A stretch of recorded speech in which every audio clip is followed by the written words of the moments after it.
Hello everyone, welcome to my YouTube channel. Today I'm going to share you my experience with this mini DSO oscilloscope. This is DS202. If you're a hobbyist like me, so you would need an oscilloscope to see the waveform. But the regular size oscilloscope costs around 20,000 at least. So I got this for around 6,500 from banggood.com. So it pretty much handles everything, all sort of waveforms. So I'm just going to show you the box which I got with this. So that is this DS202 DSO, and let's see the specifications. It says touchpad operation, 1 megahertz bandwidth and 10 mega samples, and 2 channels and one waveform output. So 4 hours it can operate on battery. I hope so it gives 4 hours.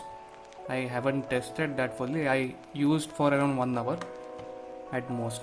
So package include all these things: probes and instructions, hex key to open the oscilloscope if you need to, then oscilloscope itself. So let's just keep this aside. So this was the hex key which they told in the box. This is the probe you get, which is 1x probe. So whatever signal you are measuring will go to this oscilloscope, and this oscilloscope can support up to 40 volts peak to peak, plus or minus 40 volt in both channel A and channel B. If you can see here, channel A is there, channel B, and waveform output. You can get waveforms such as sine wave, square wave, all those things. You can even test the oscilloscope by using this. I'll show you in a minute. And in this side you can charge this oscilloscope, then power button, and after that this play pause if you want to pause the waveform, all those things. And these are the touch controls. This is select and this is mode. I hope so, like that it is, but sometimes this functions as select and this functions as mode. I have no idea about that. Okay, then this is the hex key to open this oscilloscope if you want to. Then after that these are some pins for which you can attach here if you want to have some readings. Then after that this is the thing you get for this waveform output. You can put it, one probe, extra probe this is. And this is the user manual. So this explains pretty much everything. This is open source DSO, so you can also have this software from this online and you can update it. So this is pretty much it.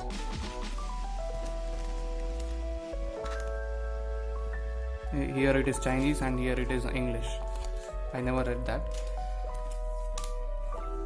And so if you want to use a regular size probe, then you can buy converter like this, so which will convert the regular size probe to this mini size probe. So I had also bought one more probe, this one, which has 10x attenuation. So here is a switch. So if you can see here, it says 1x and 10x. So if you switch to 10x, you can have 10x attenuation. Let's just say you have 10 volt of signal, it will make it to 1 volt. So it is good when you have higher voltage to measure. You can just switch it. And it also has this compensation here. There is one small pot. If you have a signal in high frequency, then because of this attenuation you will have some waveform distortion. So they have also given this manual how to adjust the compensation, which is called frequency compensation. So you have this kit in which one screwdriver is there.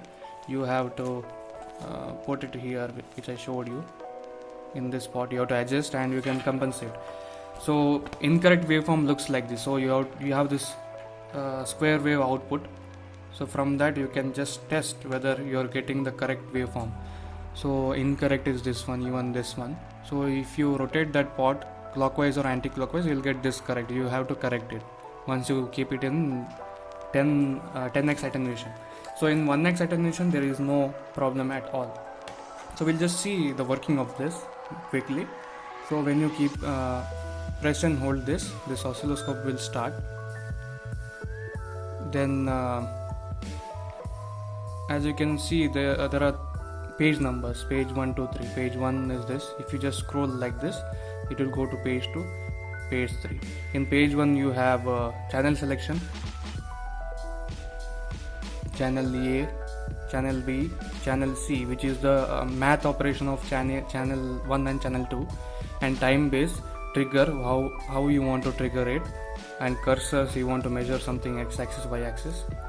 Then this is like to close the window. No, this will show the depth of your information. So you can make it 4K up to 8K. So how much long a waveform you need, here it shows a small bar. So for 1K it is a very short one, and for 2K it goes very small, and 8K you can see very small it is. So we'll just keep it in stock 1K. And if you want to see the option in channel A, how many options we have. Voltage, we can have minimum of 20 millivolt and maximum of 10 volt.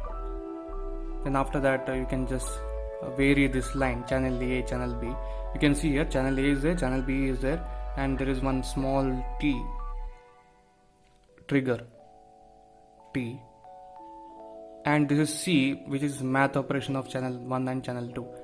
So channel B, I can enable it. Here enable option is there on. So as I said, I have this 10x probe. So if I want to use that, so here is a probe selection, 1x or 10x. If you use 10x, it will automatically scale that. 0.2 volt will be considered as 2 volt because multiplied by 10. So if you just see after 10x probe selection, I have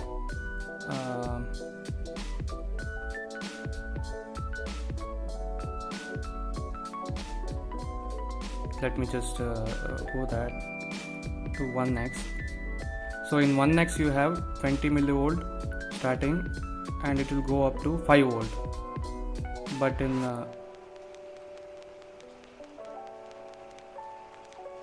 10x you have 0.2 to 50 volt. So I guess you can measure up to 50 volt in this, in using that 10x probe. So anyways, and channel C, you can have minus of channel A, or else minus of channel B, A plus B, A minus B, rectangular of A, B, then all those options where you want to have that enable or disable, all those things. And time base, minimum of 1 microsecond and up to 2 seconds. Up to 2 seconds you can have. And trigger, how you want to trigger it, whether it is a edge trigger or here downward or upward. So positive edge triggering or negative edge triggering, you can select how you want to have sync, all those things, source, which channel you want to trigger. So I guess one channel at a time it can trigger. So channel A means channel A will be stable and B will be running, something like that. So, and threshold, all those. Now threshold is set to 13 points here. Okay, so let's move to cursors. So in cursor we can have we can enable this, and as you can see, you can have X and Y cursors. You can measure time or amplitude, all those functions are there. Then after that, in page 2, whatever waveform you have, it will measure the frequency, duty cycle, RMS, average, all those things. So I guess you can also change what you want to measure, peak to peak, maximum and minimum duty cycle. You can change all these things here. So I have kept RMS here before. Yeah. So it shows the battery voltage 3.42, and here it shows some battery level. I guess you can see here small symbol. Then all the useful information, trigger, all those things, everything it will show on this top bar. And let's go to third, file manager. In that you can just select where you want to save your waveform. This has some memory inbuilt, so you can save many waveforms. So it will ask you which format you have to save: BMP, DAT, CSV, all those formats. It's very good if you want to export it to your PC and you want to look it in Excel sheet, all those things. Then waveform output option, through this port it can output some waveforms. If you see square, sine, triangle, sawtooth, all those things. Yeah. Then after that, system settings, volume, you can keep volume. Then brightness, standby time, power of time, all those things settings are there. Then calibration is there. I didn't know it is pretty calibrated. Then product info, it will show what firmware, what MCU it is using, everything. Then about, all those things. Okay, so I'll just show you the waveform output of this, and that's why I bought this. I can have another probe, regular size. So I'll just connect here.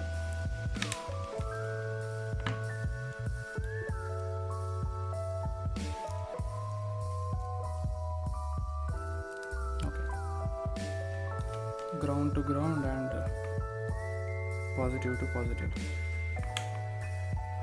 Yeah, I guess I have kept in 1x, no 10x. Yeah, okay, 1x. Let's go to channel A. As you can see, you cannot see now because the voltage is very high, and then I have kept in 10x. So let me just keep in yeah, DC coupling and 1 volt 1x probe. So now square wave it is outputting. So you want to see, if you want to see another waveform, sine wave, triangular, sawtooth, you can also increase the frequency up to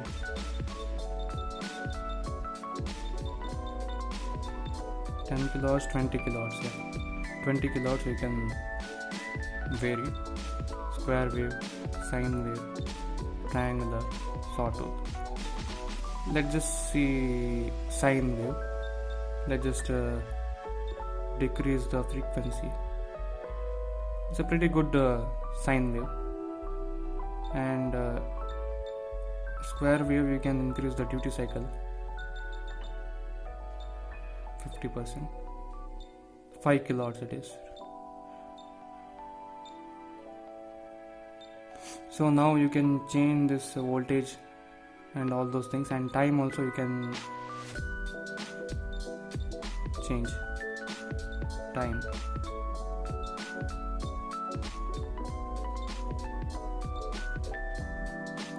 Yeah, so you can save this waveform as well. If you go to page 3 and file manage, in this if you want to save in BMP, so 17 I have saved, so 16 I have saved, this will be the 17th file, so it remembers how many files are present. So BMP I want to save means just select, so it is just showing here file rewrite. Okay, so now it is changed to 18. I guess you can see that. Yeah, 18 there. Yeah,